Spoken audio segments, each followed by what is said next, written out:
Thursday night, and guess what? We're live. Hey, it's Jess The Ska Kid. It is Thursday night. We're at the B&B. On the phone with us this evening is the man, the myth, the legend, flying Vee Sonnets. Hello, V. Hi. So, thank you for taking the time out of your evening to be on the show. How are you doing? I am good. I wish I would have done this a long time ago. Well, but, we have the opportunity now. We do. So, to prepare for this show, on Tuesday we talked about kind of a myriad of projects that you are in, but how about you kind of give the viewing, listening audience just a rundown of, you're a singer, you're a songwriter, you are an artist, you're a poet, you run sound, you do all of these things in the Chicago music scene. Can you give people kind of a background as to the various projects you're in? Yeah, unfortunately, because of the situation of, the coronavirus and everything, that really don't have much of an outlet right now to do anything because we're all kind of like grounded, and the music venues aren't going to be really opening up that much, so I don't know how much I'll be able to do. I guess I'm currently in 5 bands. I think.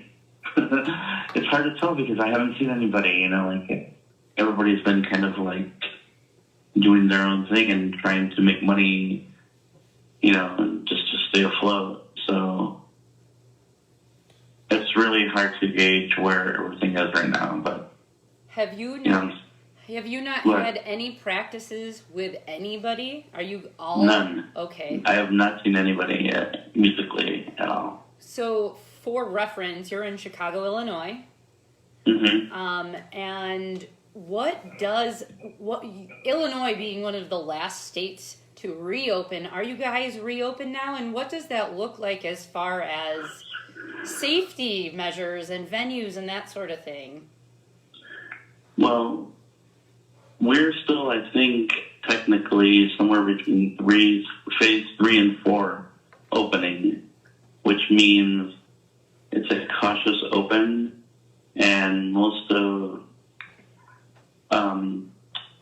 the bars that have been open are usually like bars with outdoor seating areas and eateries with outdoor areas. So most of the venues that are like dive bar-ish, or just actually any musical venues are pretty much, still not open. And we don't know when it's going to happen, and if it's going to happen right away, because they're still trying to keep the numbers down. And from what I have been able to gather, Illinois has had the biggest drop-off in cases nationwide, but it's a good thing.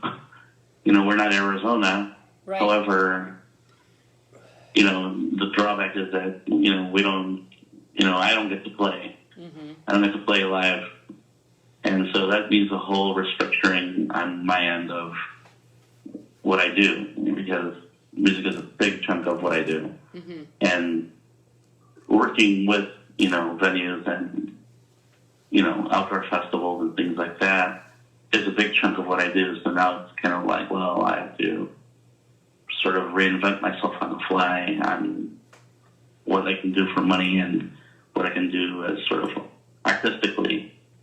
So, what I've noticed is that we started this 3 years ago doing the we'll bring music to people online thing.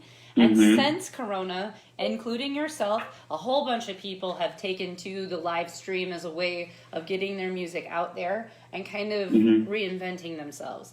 Have you been asked to be besides this show, have you been asked to be part of any virtual shows that offer an opportunity to kind of recoup some of that loss by promoting yourself, your music, and trying to have like the PayPal tip jar? I have not. I know that there's things that people organize, and I know that there are some, people who do that. Excuse me. Who do actually go out and like do live streaming and put out a virtual tip jar, and I'm not opposed to that at all. However, I'm kind of somewhere in like no man's land in terms of thinking about it, because I actually have done live, live streaming sort of through Facebook, and it's still not, I still don't feel comfortable enough asking people for money about it yet, I know I will when there's a serious problem, but right now I'm still okay in terms of having enough work to get me by. I don't have much spending money at all. I haven't got a stimulus and been denied my unemployment, but damn, I still have enough to, I conserve enough money to kind of weather this. But it's not off the table completely. It's just that right now I just don't feel like doing it. I actually feel like, so it sounds hokey, but I feel like I do my live streams are actually, like, I found it better if I actually recorded some things that I actually have performed. I found it better to do it like actual recording, like on, just a tablet or something, and record a performance of just one song, and most of the time just put it up, late at night. And it usually goes along with the mood I've had all day, dealing with like watching the news or any kind of social interaction online or anything that just kind of affects me. I felt like that's kind of the mood and the direction I'm going or I'm feeling. And so I just put it up for people to enjoy, and actually, like, some of it is on the spot creativity. Like, sometimes I just put on a television show and just play along to things that sound like it should be part of that soundtrack. And so I don't feel like, like charging people for that. I just think that's kind of like, part of who I am, like everybody gets to enjoy this. And, like I know people have money, but I don't feel like it's, something I should charge right away for it. I mean, if I'm hurting for money, then I'll, put up a tip jar or something, but for now, I'm still, I'm still hustling and finding ways to make money. So, How, with Illinois doing this, cautious reopen, there's been like VP Villa Park Punk Nights. They just did, a drive-in at the Brower House show. Are venues trying to be innovative in the way that they can open and then safely provide, say, live entertainment to people? And how comfortable as a musician in Chicago do you feel playing out right now? If someone said, hey, come play my garden party, like how, what does that look like? As a musician, when do you start to feel comfortable enough to go back out and do what you love? Well, I think if somebody asked me to play outdoors, there's plenty of space that if there was plenty of space that I felt like I wouldn't be a risk or somebody would be a risk to me, that would be fine. Like, I don't have a problem with that. I would be very careful because the situation right now is that my living situation is that I live with 4 other roommates in a house with 1 bathroom and 1 kitchen. So before all this happened, like even in like the winter or fall months of last year, one person gets sick and we kind of all go down together, So it would be very irresponsible of me to go and do something that would jeopardize everybody, because, you know, maybe I could weather it, but, you know, who knows what my other roommates, you know, have in terms of medical, you know, issues. And, you know what I mean? It's like, Yep. it would be very irresponsible for me to just say, I'm just doing this for myself, but not thinking about everybody else. Because, you know, it's very easy to contract something like that, you know. So, I mean, you mentioned consideration, and that kind of being said, lots of people, I think, are in the same type of position you are. At least the people that we talk to all live, you know, with other people usually. So, like, how far does consideration go for your household? Are you telling people, hey, I was asked to do this, and bring it to the house, like the roommates, as like a house meeting, so that you're all making decisions together? And even in regards to like work and life currently, is that, you know, something that you guys are doing? well, I think that everybody here is pretty much, you know, aware of the situation. And like I said, we've all been sick before, where we've unintentionally given things to each other. And, you know, the only person who really works outside of here is one roommate and myself, and I do delivery, so it's me in a car, pretty much. So I don't really see anybody else. And he pretty much looks at instruments or things to need repaired, because he has a repair shop. So, Ooh. so yeah, we kind of like don't really do a lot of going out and visiting friends and all that social mess. And if they do, I think they've been careful about it. So, I mean, that's all you can ask for, is try to be as careful as possible. Right. So just so that people, you know, who are listening know, how many, when you say, you know, your music is life, music for you really is life. The 5 projects that you're currently working in now, or thereabouts, kind of talk about what you play and do in the groups, and then the various genres you actually have mastered as well. What that span is. Well, right now I am still in the Crombies, which is a 2-tone ska band here in Chicago. And before this pandemic issue, we were starting to write songs for our forthcoming album. And so we were still in the process of, you know, working them out and, you know, just getting ideas together. And I think we fleshed out 2 other songs. But there's a lot more ideas out there that we've done. I've written some songs, and I know Kevin, the bassist, has written a song. Mike has written, I think, a couple of songs as well, the singer. And in that band, I play, for the most part, I go between second rhythm and lead guitar. And I sing backup as well. So that's one of the bands. The other one, obviously, is the Sonnets, which is my band. That's basically just my writing.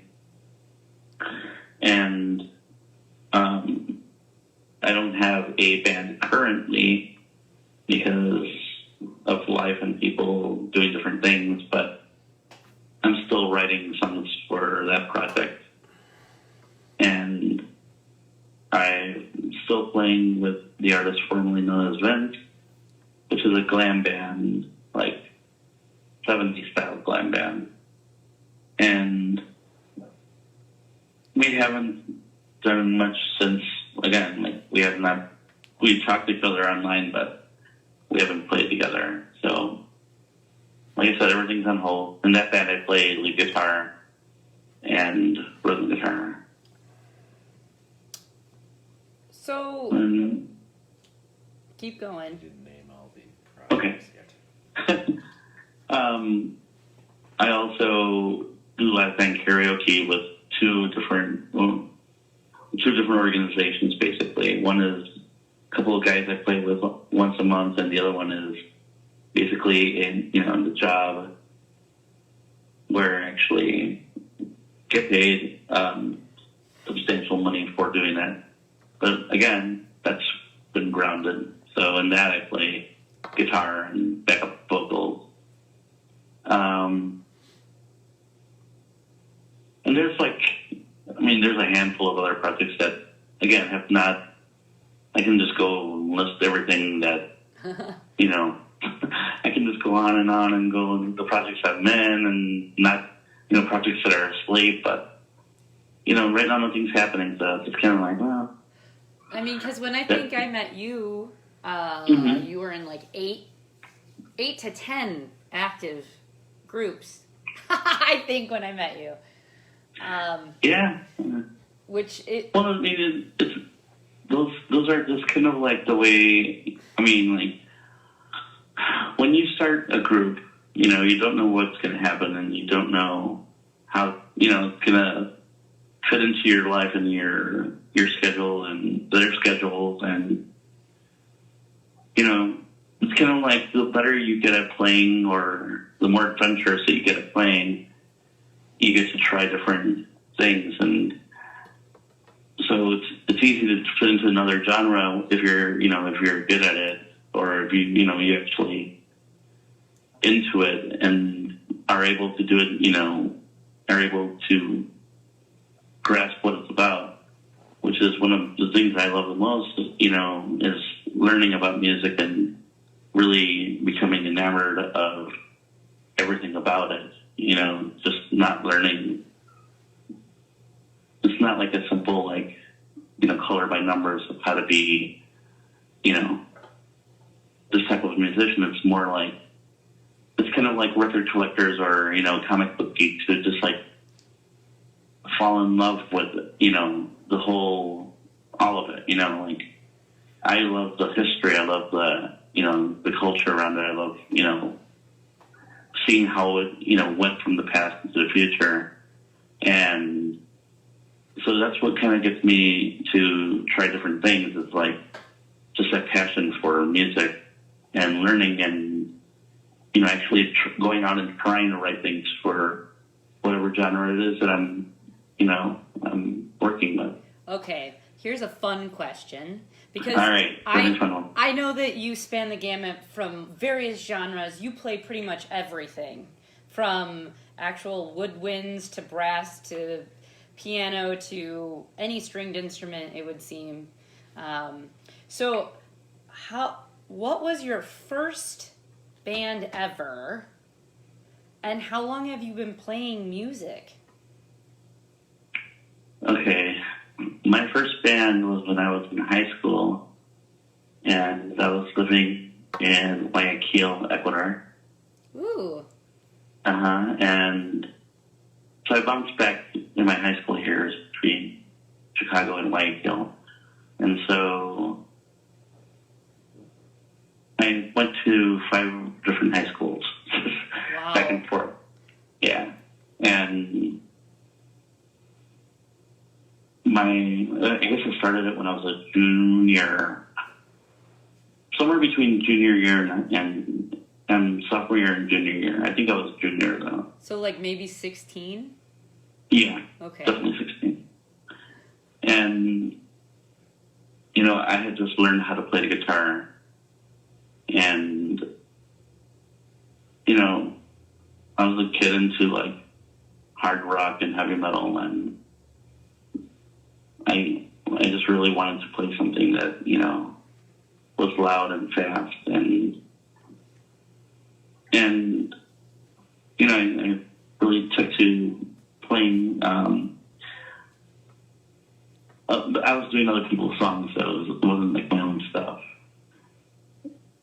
But that wasn't very long before I started writing, songs. I wasn't technically able to play them as well, but I had already the desire, and I knew exactly what I wanted to do, how it should sound like, and So I was already writing things, and I wasn't really satisfied with the rock and the metal as much anyway. I was like into it for a second, but I felt more, I had like a preference more to the faster stuff, and I had heard some punk rock stuff, but it didn't catch me until like a little bit like 17 years old is when it really spoke to me, because it actually had something good to say, and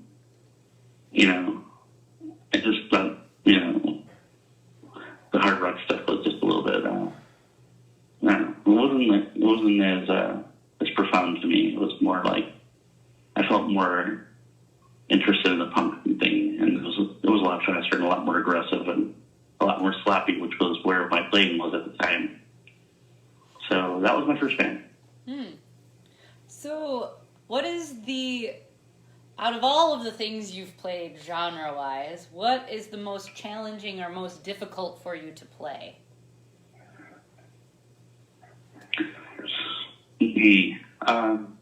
Jazz. Jazz is always challenging and difficult, and I'm not good at it yet. Okay. It's a weird genre because there's so much to it. It's all of the notes. So many different types of playing, and what? Kip said it's all of the notes. It's all of the notes. All of the notes. Yeah. Well, that's the thing. It's like you can play all the notes and you still can sound like shit. And I don't mean that disrespectfully to any shredders out there, but that's one genre that I cannot get into because it is just, like if you listen to guitar shredders, it's like it's all technical and it's proficient, and some people get into that. I can't. I tried. It's not my thing. But there's a lot of people who are into jazz who are like that, who are very much lanky and, just want to show off how great they are. Yep. And I'm not that kind of a musician. I'm more of I like songs. I like ideas, and I like creativity. I like improvisation, which jazz is good at. However, I don't feel like every time you play or touch an instrument, you need to show off everything. I think Miles Davis was a great case in that because he believed in the economy of notes, and right. And I think Thelonious Monk also believed in the absence of notes. I was going to say that was who I was going to use as an example. Yeah. That's funny. You read my mind. Well, I mean, that's true with anything. It's like you don't have to show off how great you are. That's right, ladies. Just keep everything in the package and just show the ankle a little bit. You don't have to show everything. Just kidding. Right. But it is true in music. Show me everything. You got to sneak a little bit of modesty in there so that it is still alluring and intellectual to the listener.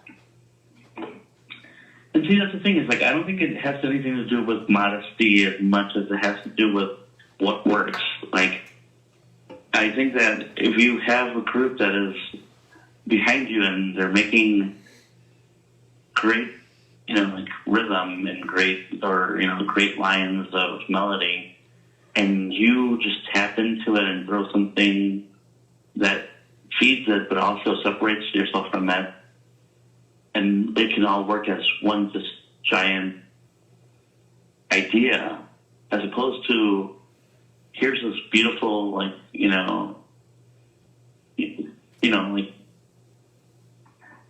it's like somebody comes up with a great idea, and then you want to just show off how great you are in front of that great idea. Mm-hmm. It doesn't work that way. It's just you're trying to show off how great you are as opposed to work as a whole. And I think that's my experience as working with people has always been working as a whole, as a group. Not trying to show off my abilities as much as make everybody sound great. That's always a better feeling. It's like when everybody sounds good and they're on and they're having fun, that's so much of a better idea than just wanking off, Right. So, how about, what is the most fun for you to play? Like, when you pick up your guitar and you sit down, or your bass, or you sit down at your keyboard, what is the, do you have a go-to? Do you have a favorite music you most enjoy? I really don't. I guess, like I said, it's all dependent on moods, and sometimes I just feel like not playing the guitar, and then I just feel like playing a keyboard, because of the way you approach it is so much different than the guitar. Mm-hmm. There's some similarities there, but tonally, I love just playing piano sometimes. It's just a lot easier. I started on piano, so I have already that mindset of how to play on the piano and how I write on the piano. And guitar is different. Guitar is so, you can vary every style on a guitar, and it's easily modified. Like if you want to play something pretty, or you want to be aggressive and just beat the shit out of it, it's very different, and the approaches are different. So I guess it's just depending on mood, what I feel like playing, how I'm feeling. Did you have a question? Yes, I had a question, even though you kind of answered it already. That you started on piano was your first instrument, yes? Yes. How old were you when you first started playing music? I think I was 3. Wow. And yeah, it was I started playing on a toy piano, and I think it was an Elton John song that was on the radio, and I picked it out how to do the melody, and I remember telling my mom, running to the kitchen going, look, I can play along with the radio, and she's like, and just get out of here, get out of my face, At 3? And I'm like, no, serious. I'm like, I can play. And it's like, no. And she finally listened, and she told my dad, yeah, he can pick it up. And you kept picking it up. Sorry. Pick it up. So, yeah, so that's how it started. Soon after that, I started getting lessons, but I hated lessons because I'm okay. I'm just going to say a little quick story. Okay. I started giving lessons to people when I was older, guitar lessons, and it drove me up a wall because adults you would think they'd be a lot more captive and open to ideas and what you're telling them, but they're not. No. Children are the best to teach because they're like little sponges. Yes. But you have to make it fun for them. And I think this is where a lot of people really go astray, because there's a lot of, when I talk to a lot of people who are into music or music lovers, they love music so much, but they think they're not talented. And I'm like, why do you say that? And they're always going well, some teacher told me I couldn't play this, or, my parents said I sucked, or, it's always somebody in a voice of authority telling them that they're either not good or not prepared or never going to be good at it. And so I stopped giving lessons because of that, as opposed to now I just give kind of ideas or suggestions. If anybody is playing, they start and they ask me hey, could you teach me to do this? I'm like, well, I could teach you, but how about this? Show me where you're at. And then they'll show me, and I'll be like this. I'm like, all right, what is it about the instrument that you like? Show me the notes, or show me anything about it that you like, or what do you want to do? And usually, to me, it's discovering a love that you have without being told how to love it. Does that make sense? Yes. It's like when you give a child a ball, right? Right. You know, like you give a kid a ball and you let him play with it, right? But if you give a child a ball and you start telling them the rules of the game over and over, and they're not getting it, they're not going to want to play with the ball because it's seen as complicated and not fun anymore. Right. There's no sense of discovery. There's no sense of joy out of doing something that makes them go, ooh, that was cool. You know, and musicians do that all the time. Even people who've been playing for a long time, sometimes it's like unlocking like a secret level in a video game. You're like, whoa, I didn't expect that to happen, but this is cool. This is obvious to a lot of other people, but when you discover it on your own, you feel like, you know, you just go collecting these little information bits. And to me, that's what an instrument is. It's like, it shouldn't be rammed down people's throats or be made, you know, not fun. So when people really want to, you know, ask what it is that they want to play, they want to hear confirmation or like of what they like, you know? Mm-hmm. They don't want to hear the possibilities of what you could be. They want to hear what's the immediate now. Like, what is it about this that makes me like it? You know, so I always tell them, like, find a note, just one note, or put another note next to it and see if you like it or not. And find another note, show me it. And if they really, really get it and they really want to learn later on, I'll be happy to show them if they're that open. However, you know, most people just want to, like, do things on their own. And there's a world of teachers out there who are willing to make it not fun, you know? So how about with that keeping it fun, in all of the bands that you're in, as far as the dynamic goes with leadership or collaboration, would you say that most of your groups are a collaborative effort, or does one person kind of take the lead, or are you kind of versatile in each group to be able to, yeah, sometimes I take charge, I write a song, they write a song, you know, kind of talk to us a little bit about the fluidity of each of your groups. And you can talk, I guess, in general as like, as a whole. Yeah, I think I can just talk in general because, you know, if you talk about things in specific, people are going to be like questioning what it is that you're saying. So Yeah. I'll just be very general about it and say some groups have leadership, you know, and some groups is, you know,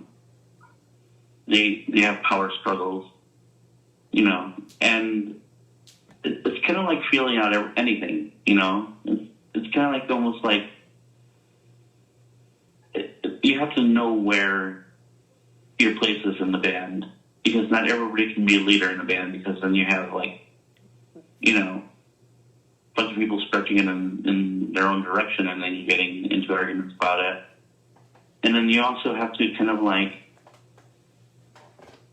take charge when there is no leadership, because if you have no leadership, you're just kind of like just sitting in the middle of an ocean and with nothing, and you're just kind of like being taken adrift by whatever current is around. So you kind of have to sometimes take charge. And I mean, and I think that the overall, at least for me, the bands that I'm in, I tend not to go into bands that are run as businesses, because that's not fun for me. You know, if it's a business, like say for example, live band karaoke, which existed before I was even in it, and I've been in and out with them. Like I would join them, and then I would not, you know, be playing for a while, and then I would play again with them. And it's a business, and it's cool, and it's fun, but it is a business, and so you have to treat it like a business, and that you have to be professional and show up on time. You have to show up, period. You have to know what you're doing, you know? So those are like the business aspects of it. In terms of like, you know, leadership in that band, no, because it's a business and it has, you know, a hierarchy. And I'm not there to rock that. I'm not there to do anything other than play, have fun, and make money at it. And even that's fun, you know what I mean? Right. The other bands that I'm in have to be fun and productive, because I do not join bands that are not that. I do not stay in bands that are not productive and not a good time for me, because I don't want to. That's the one area of my life that I don't need to be worried about. Right. Like, I worry about money on in regular life because this is the life I chose. But that's fine. I'm okay with the consequences of that. Therefore, I make music just to enjoy myself and please people, because it's good for me and it's good for them. So in terms of being a leader, the only band I'm truly an absolute leader in is my own band, The Sonnets, which is basically just me right now. Right. So, I write the songs, and, people either want to play with me or not, which is cool. I have, I'm going to be writing no matter what. And even then, I'm open to other people, because you have to be open to people. You have to be open and let people have their say in music.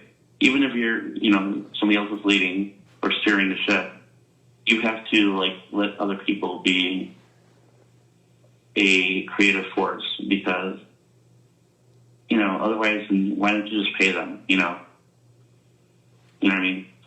That's not cool. You need to let people be their own creative forces and contribute to it, so that they feel like they're a part of something. Speaking of being part of something, I hear you're in a new upcoming project called Areola 51. That's a surf band. Jesus Christ. Yeah. When's that gonna happen? I'm hoping soon. I have written, I think, 3 songs now. Yeah?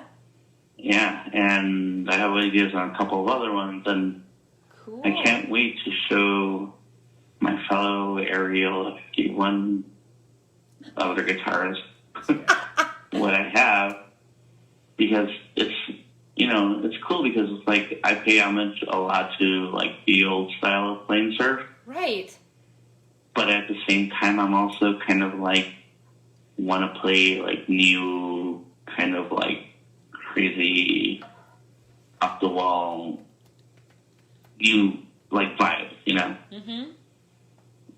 I don't like stodginess in music, and there's a lot of stodgy people, in every scene. And, Yes. that's one thing that kills, to me, the vibe of anything. It's people who tell you, the aesthetics of it. And, there's some cool things about aesthetics, but at the same time, if you want to break free from it and experiment and do other things, you should be able to without, with an open mind. And a lot of people don't think about it that way. There's a lot of people going, oh, back in the day we used to do it this way. Great, But this is now, and we want to do it this way. Exactly. There's so much more to do. There's so many more influences, and they see it as a negative, and they don't see the positive about it. And it's one of the problems I have with music, and how it's easily put into almost like a museum of sorts. It kills the genre. So, I was going to say, you kind of touched on what leads me to my next question with, you keep saying music, and I know you as having a wide concept and breadth of knowledge of music globally. And you mentioned earlier in the interview that you started in Ecuador. We obviously know that Chicago is in the U.S. You've played how many places in the world, and is music and its reception different other places? Do more people value that ability to fluctuate and have, new breath brought into a genre in other places? Well, that is almost hard to explain, because I think that when people are open to somebody performing, it's kind of if they like what you're doing, they're gonna like what you're doing no matter what. And I think that's the basis of music right there. Is it may not be your cup of tea. It may not be something that you prefer to listen, but if somebody is playing it and they're enjoying themselves or they're connecting with you and you like what you're hearing, you know, it gets away from like all those things that keep it down, you know? Mm-hmm. Does that make sense? Like, here's an example. Like, if you were, like, say, a person strictly into goth, right? Why'd you start with that? With a little hat and everything? Hats. Fuck you guys. The little hat has to come back. Oh. Okay. Ouch. Whatever. If this video gets shared 100 times, I'll wear my goth outfit. She still You has better. it. I don't have whatever. It's not a goth outfit, but anyway, it fits into the conversation. Go ahead. So, like, And she wears all black tonight anyway. right. But let's say you're, like, into goth, right? Sure. Hypothetically. I'm listening. We're listening. For some people, it's almost like you would not be into, like, let's say, you know, like most people have the thing where you have to follow a scene or the aesthetics of a scene. Dress code. Yeah, there's a dress code. And it keeps you from enjoying something like, let's say, you know, you were into, you know, Brazilian samba, right? And let's say you just really love it, you know, and sometimes it becomes like your own jail, and it keeps you from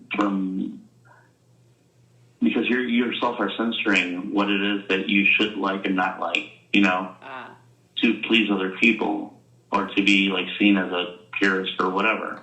Mm-hmm. And it's a very, you know, it's a very difficult thing for sometimes, you know, because it is almost like an identity, right? Right. You see somebody in a Fred Perry and, you know, with short cropped hair or, you know, buzz cut or whatever, you know, wearing Doc Martens and, you know, stay press or, you know, jeans, and you're like, wow, this person's into ska or oi or whatever, you know? Right. They're more ska than you. Right. Right.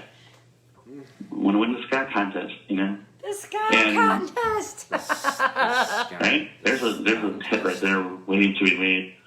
I like that. The contest. But The contest. contest, yeah. But it's like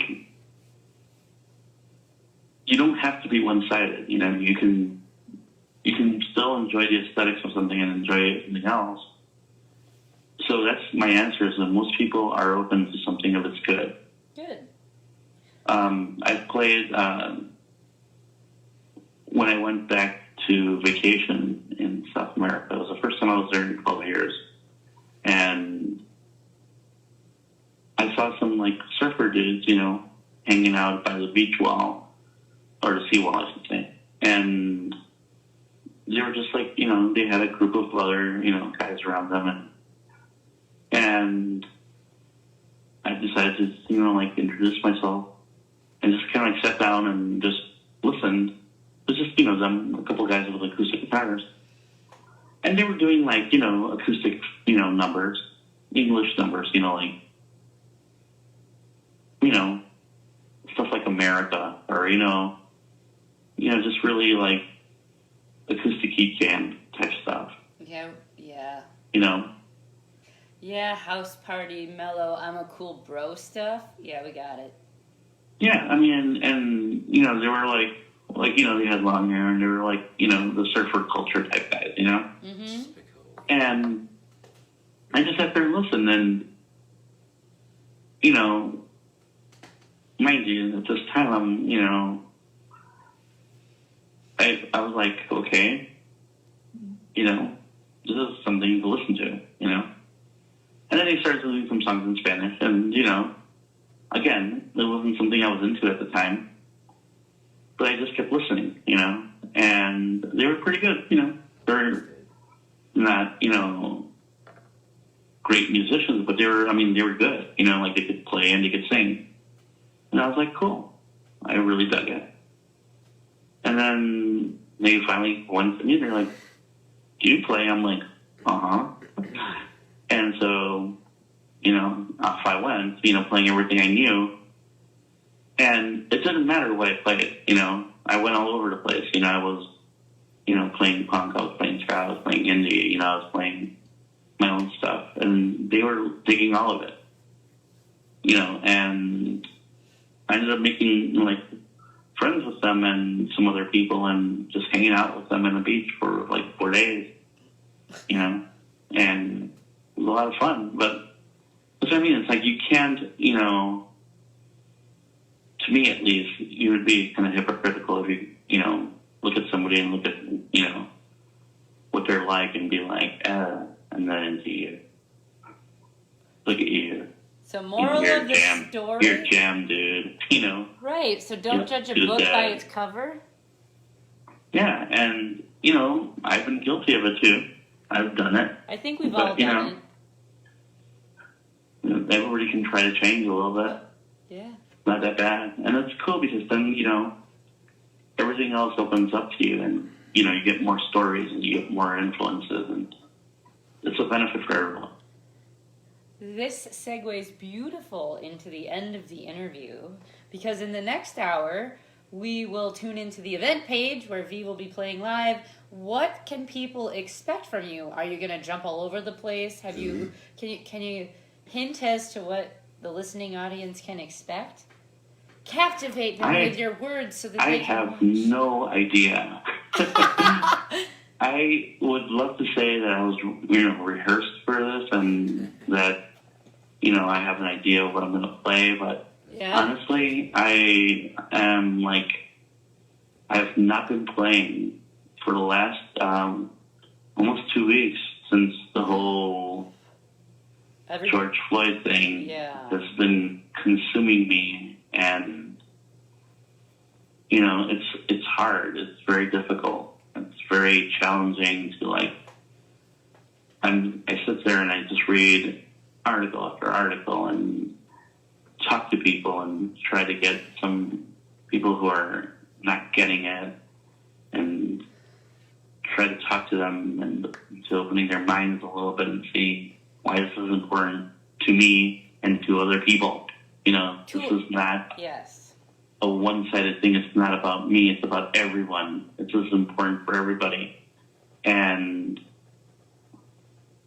it feels like you're just helpless and you just want to change so much. And, it's like I said, it's debilitating. And so I have not played anything. I've been my fingers are soft. It's been kind of sweaty over here. And I have not played. I have not sang. I don't know what to expect because I haven't even made a list of, possible songs to sing. So, Vee! Yeah, I know. Well, you have this several minutes. This is not how I wanted to be on your show. Just completely clueless of what I'm going to do. But I think that speaks volumes currently to what we're experiencing as a people. And it's like music. It's a global thing. What's happening and what George, unfortunately, Floyd's, experience caused the world to do was go, holy fuck, it's time to kind of relook at a few things. And I think that, for most people who already had the truth that we as a majority gave our rights, our liberties, to really the playground bullies and gave them all of the funding so that they could kill us, and disproportionately so, are frustrated. We're upset. We hurt because we've been saying forever and we've been disregarded as just naysayers. And, that is going to be, I think, the hardest thing, is convincing those who don't feel as if they've ever had anything happen to them, realize that it is about them too, even in their ignorance. You shouldn't be killed, and nor should any of these other people. that's important. You should, you know, like there's a lot of dynamics that are at play. I feel that we've whittled it down, you know, to just one sort of topic, but it's more than just being killed by police. It's about a systemic and cyclical paradigm that has put people continually into a caste system, an us versus them, a greater than, less than. And I think maybe we've finally reached a majority where we're fucking sick of it. So, I mean, my suggestion is that we just fucking we gotta tear down the White House, smash the state, and rewrite the Constitution so that it is inclusive and so that all rights of all people can actually be fulfilled. So, I don't know. I'm in the same boat, I think. Yeah, it's a tough one. Yeah. It's like trying to find the joy in playing music when you don't feel joyful is kind of like, you know, I don't want to put on airs at all, you know what I mean? Right. I want to be real about it.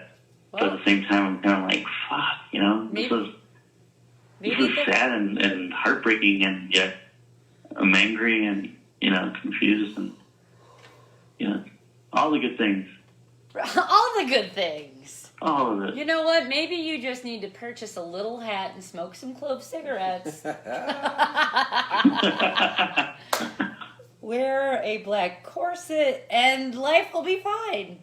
Right? Everything will make my little hat on, get my top on. Oh my gosh.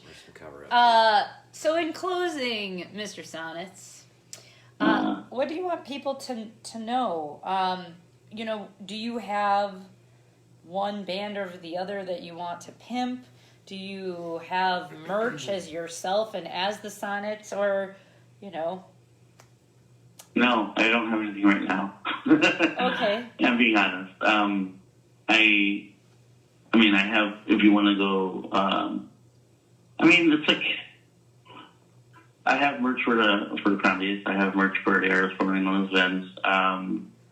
I'm sure I have some CDs of the Sun somewhere, but that's something I'm working on right now is how to get, I lost everything on my, I lost my website, so I have to rebuild another website. And, you know, that costs money, and I don't have money, so it's all just a big mess, you know what I mean? Like, yeah. Just what I'm pushing right now is myself, as me, you know? This is the music that I write. I'm going to be playing music that I wrote. I'm not going to be playing anything, like, I'll probably play a couple songs that I've co-written with people, and I will probably announce it as such, but for the most part, I think it's just going to be stuff that I write, and, you know, enjoy it, because that's how we're living right now, at the moment. Enjoy the moment. That's how, enjoy yourself. It's later than you think, right? Mm-hmm. Well, so... How do I get into this thing? How do you get into what thing? Oh, the event? Yeah. So you go to the page, or you're a co-host, yeah? Yeah, so let's go to page, right? So you could go to the page, go to events, click on it. You're going to have to hit discussion. See, Facebook has made it almost fucking impossible to, like, do stuff unless you read up on it. Gotcha. So in the event, when you go to it, you have to hit discussion. And Discussion. And it'll pop up the ability to post. Hit that you want to post, and then it'll toggle up the little things that you're allowed to choose between. And and then you'll click live, and then you should be able to go ahead and perform for us. And while you're playing, we will share it all over the place so that more people can watch. Okay, I press discussion, and nothing's happening. Well, not yet. Oh, not yet, okay. Nothing's happening. Wait till the interview is over and then do that. Okay. So, Gotcha. we're going to close this portion so that we can help you get set up with the next one. Woo! Woo! So V, we're gonna say goodbye to you. Bye. Thank you for interviewing with us, Thank you for interviewing me. and we will play you in just a sec. All right. Bye. Just a sec. Just a sec. Just a sec. Wow. My God. Yeah. Ah, Come on, all the I'll do puns, nothing all the mixed up. puns. Bye. Bye. That was Vee Sonnets. He is a guitarist, a singer, a songwriter, a poet, a musician, a jack of all art trades. We'll say that. And in just a few short moments, he will be performing, hopefully, if we can figure it out, that's a spruce, on the event page for us. If you want to watch the performance of V, go ahead and either watch the page or watch the event. And next week we have Dead or alive. Les from the Shadow Scene podcast joining us. He just released new music, same kind of individual, various bands, trumpet, singer-songwriter, all of that. Hosts a show kind of like how we do. You are distracting, and we'll be interviewing him. He's from Tennessee. And then July is awesome because we have Adam Flymo Birch and the Visions to kick off July. Adam is a trumpet player who played with the original backing band for Laurel Atkin and played in the Specials and played in the Toasters. And so I'm super stoked to have him on the show. He watches and supports us, which is really neat. And a follow-up to Tuesday, Siberian Super Crazy Boys did a split with Baby Shit Sandwiches, which we had on the show a couple weeks ago. They just released that split onto Bandcamp. Yes. So you can get that split of Baby Shits and Siberia, Russia. From Mother Russia with love to Yes. whatever. If you like noise, then that's your thing. It's just a bunch of shit. It's You can pretty- check it out. And the color red. Baby Shit Sandwiches. Anyways, we're gonna get off the air here so that we can share with you V's performance. Okay? Thanks. Bye. Meow, meow, meow, meow, meow.